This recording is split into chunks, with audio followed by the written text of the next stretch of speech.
ઇલિનોયમાં છેલ્લા કેટલાક દિવસોમાં ગેમિંગ મશીન્સના કેશ બોક્સ ચોરી થવાના કેસમાં અચાનક ઉછાળો આવતા પોલીસે આ ચોરીઓને અંજામ આપતી ગેંગને ઝડપી લેવા માટે કવાયત શરૂ કરી છે.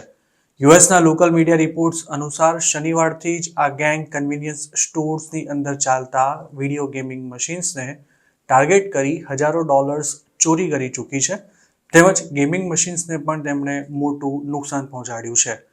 ફેરવ્યુ હાઇટ્સ પોલીસ ડિપાર્ટમેન્ટના જણાવ્યા અનુસાર શનિવારે ચોર ગેંગ દ્વારા સ્ક્રૂ ડ્રાઈવર કે પછી તેના જેવા કોઈ બીજા ડિવાઇસથી લિંકન હાઈવે પર આવેલા એક કન્વીનિયન્સ સ્ટોરમાં ચાલતા ગેમિંગ મશીન્સને ખોલીને તેના કેશ બોક્સ ખાલી કરી દેવાયા હતા.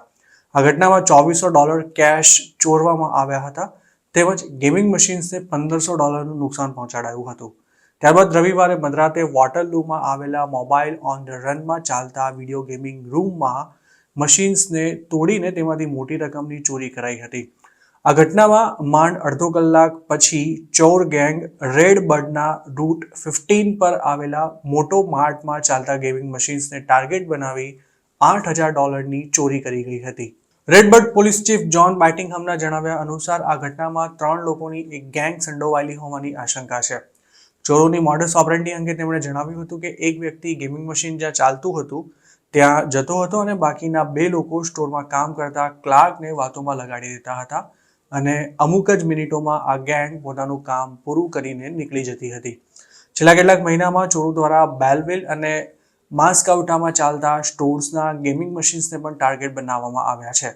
વોટરલૂ પોલીસ ચીફ ડેન લ્યુકના જણાવ્યા અનુસાર રવિવારે મોડી રાત્રે થયેલી ચોરીમાં ચોર ગેંગ હાથ સાફ કરીને રવાના ન થઈ ત્યાં સુધી સ્ટોરના ક્લાર્કને તેની કોઈ માહિતી જ નહોતી. જોકે ગેમિંગ મશીન ડેમેજ થયેલું જોઈને તેણે 911 પર કોલ કર્યો હતો. તો બીજી તરફ રેડબર્ડ પોલીસે આ મામલે એવું જણાવ્યું હતું કે એક બ્લેક પુરુષ લાંબા સ્ક્રૂ ડ્રાઈવરથી કેશ બોક્સ ખોલતો સીસીટીવી કેમેરામાં કેપ્ચર થયો હતો.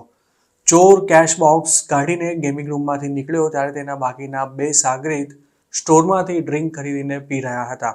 રેડબર્ડમાં થયેલી ચોરીમાં પોલીસને ડેમેજ થયેલા ગેમિંગ મશીનની પાસેની દિવાલ પરથી લોહીના નિશાન પણ મળી આવ્યા છે. પોલીસનું કહેવું છે કે ચોરી થતી હોય ત્યારે સ્ટોરમાં એમ્પ્લોય હાજર હોવા છતાં પણ હજુ સુધી આ ગેંગને નથી પકડી શકાઈ, કારણ કે સ્ટોરના ક્લાર્ક માટે ગેમિંગ રૂમ્સની અંદર શું ચાલી રહ્યું છે તેના પર નજર રાખવું આસાન નથી હોતું. અમુક ગેમિંગ રૂમ્સમાં નાની બારી ધરાવતા દરવાજા હોય છે, જ્યારે અમુકમાં ડાર્ક ગ્લાસના દરવાજા હોય છે. જોકે ગેમિંગ રૂમ્સમાં હાઈ ક્વોલિટી સર્વેલન્સ કેમેરા હોવાને કારણે પોલીસને ચોરી કરનારા લોકોના ચહેરાની વિગતો મળી ગઈ છે, પરંતુ હજુ સુધી તેમની ઓળખ નથી કરી શકાઈ. જોકે જે રેન્ટેડ કાર લઈને આ ગેંગ ચોરી કરવા માટે આવતી હતી તેને રિકવર કરી લેવામાં આવી છે. ફેરવ્યુ હાઇટ્સ પોલીસે 2 ચોરોની ઓળખ કરીને તેમની સામે વોરંટ્સ પણ ઇસ્યુ કરાવ્યા છે, જ્યારે મેસ્કાઉટા પોલીસે 3 લોકોને આરોપી બનાવ્યા છે, પરંતુ એકેયની હજુ સુધી ધરપકડ નથી કરી શકાઈ. ચોર ગેંગ જે બ્લેક કલરની નિસાન અલ્ટિમા કાર લઈને ચોરી કરવા આવતી હતી તેની લાયસન્સ પ્લેટ ટેક્સાસની હોવાનું પણ જાણવા મળ્યું છે. મંગળવારે વહેલી સવારે પોલીસને આ કાર એક અપાર્ટમેન્ટની બહાર પડી હોવાનું જાણવા મળ્યું હતું, પરંતુ પોલીસ ત્યાં પહોંચી તે વખતે કારમાંથી કેટલાક લોકો બહાર નીકળીને ભાગી ગયા હતા.